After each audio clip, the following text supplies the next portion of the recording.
Bagaimana penanganan pasien COVID-19 di Jawa Timur, khususnya di Surabaya? Sudah bergabung bersama kami Ketua Gugus Kuratif COVID-19 Jawa Timur, Joni Wahyu Hadi.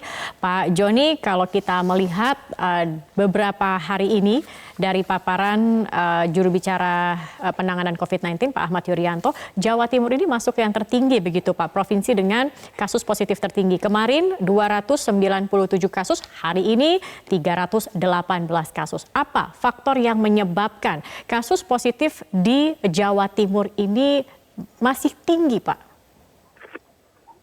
Ya, terima kasih Mbak. Saya lepas masker dulu ya, biar enak ngomong karena tidak ada orang juga di sini. Jadi memang data-data di Jawa Timur memang menunjukkan angka yang cukup tinggi penambahan kasus. Hal ini bisa dimengerti karena memang kebijakan dari kita semuanya adalah nomor satu testing. Jadi kita melakukan testing yang masif, ya, baik dilakukan oleh pemerintah provinsi maupun oleh pemerintah kota. Jadi semuanya sama-sama mencari fokus-fokus di mana orang-orang yang potensial menularkan penyakit ini, kemudian diikuti setelah testing ini tentunya diikuti oleh tindakan-tindakan isolasi, observasi maupun pasien dimasukkan di rumah sakit sesuai dengan indikasi klinis. Kalau tidak dilakukan demikian, maka tidak akan pernah bisa kita menghentikan lajunya ini. Jadi untuk Jawa Timur itu kalau kita lihat data-datanya memang tidak semua kabupaten itu tinggi ya. Ini ada data dari PLC dari pusat bahwa 5 kabupaten itu sudah warnanya kuning. Jadi sebenarnya tidak semuanya tinggi ya. Kita mesti harus melihat itu. Kemudian kabupaten-kabupaten kota yang masih merah itu kita menjadi perhatian utama Ibu Gubernur untuk kita lakukan testing. Jadi tim hunter yang dibentuk oleh Ibu Gubernur itu sedang bekerja. Nanti malam kita akan lakukan evaluasi apa kekurangan dan apa upaya-upaya kita untuk meningkatkan. Dan kami sudah komunikasi juga dengan gugus tugas pusat untuk mendapat bantuan-bantuan berupa mungkin CPM atau regen ya. Dan hari ini juga sedang dilatih para analis, para perawat untuk bisa melakukan swab. Jadi kalau kita melakukan testing ke daerah-daerah, maka yang menjadi kendala ternyata adalah orang yang bisa melakukan swab. Jadi yang swab itu tidak banyak, sehingga kalau di daerah itu kita datang ke sana, kemudian swab yang bisa melakukan swab itu Pak Joni, tidak ada, kan repot juga, tidak bisa diteruskan dengan swab rapid testnya. Pak Joni, jadi kasus-kasus ini apakah dari imported case atau mungkin kemarin kan katanya ada hasil tes yang masih pending begitu, atau adanya pelonggaran dalam PSBB? Iya, jadi memang ini kan PSBB-nya sudah selesai memasuki masa transisi. Nah, sebenarnya para bupati, wali kota yang daerahnya termasuk di dalam PSBB, Surabaya Raya dan Malang Raya itu sudah berkomitmen membuat komitmen fakta integritas akan melakukan tindakan yang lebih definitif untuk melakukan prosedur kesehatan ya, physical distancing, social distancing, hand washing, kemudian juga mengatur mal, mengatur pasar. Saya melihat pagi tadi sudah ada pasar di sebuah kabupaten ya di Trenggalek yang betul-betul melakukan social distancing ya. Nah, moga-moga ini akan menjadi pemicu daerah lain. Juga support dari aparat, dari tentara, dari kepolisian, Bapak Pangdam, Bapak Kapolda, bahkan Bapak para Kapolres hari ini tadi dikumpulkan untuk lebih stressingkan lagi implementasi dari protokol kesehatan.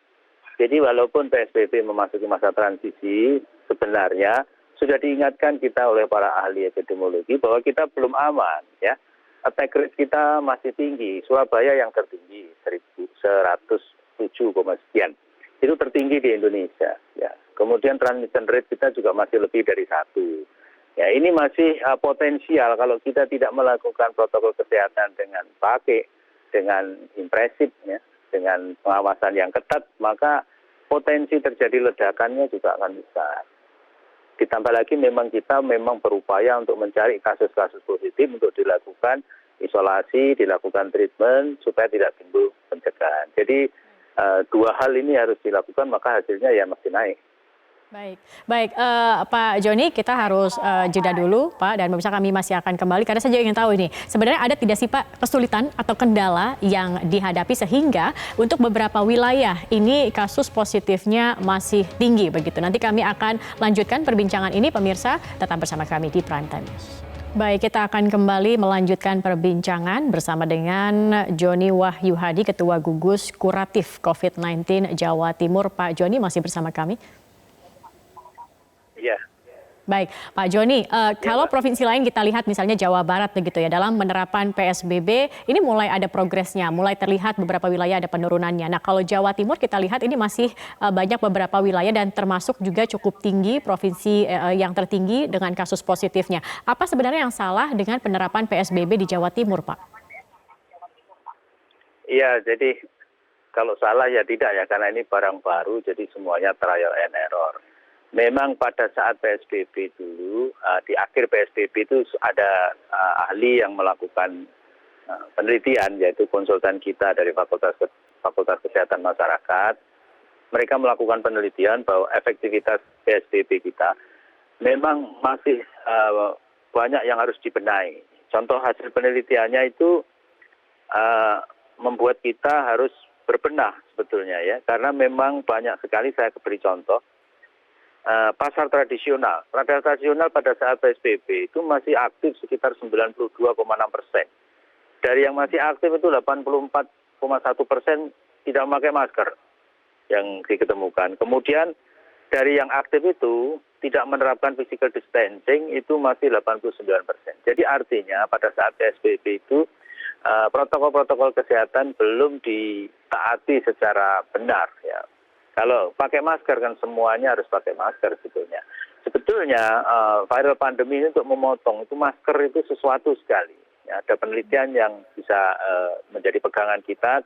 60% saja masyarakat itu pakai masker. Itu bisa menurunkan RT menjadi 1. Kita tahu kalau RT 1 atau kurang dari 1 maka akan decline, akan turun penambahan case-nya. Ya, 1 nanti bisa di endemi. Kalau lebih dari 1 pasti ada penambahan case. Jadi ini kendala yang dihadapi juga ya Pak ya? Ya, jadi pokoknya adalah kedisiplinan ini yang perlu ditegakkan. Nah ini para bupati, wali kota disupport oleh para Kapolres, para Pak Dandim, ya, bahkan Pak Kapolda, Pak Pangdam, Ibu Gubernur, kita semuanya akan lebih melakukan pendekatan-pendekatan yang lebih represif, ya, supaya nantinya penerapan protokol kesehatan itu lebih ditaati. Kemudian salah satu yang harus kita kerjakan juga mengembangkan pelayanan kesehatan. Ya, kita juga sudah melakukan menyediakan ruang-ruang observasi, kita menyediakan rumah sakit lapangan, kita mengembangkan rumah sakit rujukan menjadi 99. Memang kalau hitung-hitungannya yang paling besar membebani kita sebetulnya adalah sesuai dengan data yang ada di bersama kita melawan COVID ini ya, melawan corona ini, memang di Surabaya perlu penambahan ya. Perlu penambahan rumah sakit yang representatif untuk corona ini. Benar ya informasi terkait dengan tenaga medis dan rumah sakit yang saat ini kewalahan dengan peningkatan pasien. Jadi memang ada sebagian rumah sakit rujukan yang pasiennya melebihi kapasitas, sehingga ini harus ditata ulang. Nah, kami sudah berkoordinasi dengan kawan-kawan di seluruh rumah sakit, kita akan berupaya untuk menata ini. Dan juga rumah sakit yang sedang dibangun, rumah sakit lapangan, kita percepat supaya nanti bisa menampung yang yang harus dirawat di sana. Juga ini kalau berdasarkan data dari bersama kita melawan COVID ya, dari data pusat BCL itu, kita bisa melihat kira-kira kabupaten, kota mana yang kurang rumah sakitnya, layanan kesehatannya. Dan ini kita dorong untuk mengembangkan. Dan mereka sudah berupaya untuk mengembangkan itu. Memang tidak mudah, membuat sarananya sih mudah. Tetapi kalau mencukupi tenaganya tentu kesulitan. Di Lamongan itu juga sedang dikembangkan rumah sakit darurat yang insya Allah nanti bisa segera kita pakai. Jadi kalau menurut Anda sendiri PSBB di Jawa Timur apakah perlu lagi diperpanjang Pak melihat ada peningkatan kasus dan menjadi provinsi yang tertinggi? Singkat saja Pak. Ya, ini akan dilakukan evaluasi ketat tentunya parameter-parameter epidemiologi sebagai patokan kita berdasarkan parameter dari WHO, parameter dari Bappenas, dari gugus tugas pusat. Ya, kita akan terus melakukan evaluasi dari gugus tugas provinsi. Bisa enggak dengan masa transisi ini yang support oleh fakta integritas dari para kepala daerah menurunkan secara epidemiologis parameter-parameter dari pandemi virus ini. Kalau ternyata nanti tidak turun, ya pasti akan ada kebijakan yang untuk upaya untuk menurunkan ini lebih signifikan. Baik Pak Joni Wahyu Hadi, Ketua Gugus Kuratif COVID-19 Jawa Timur. Terima kasih Pak sudah bergabung bersama kami di Prime Time News.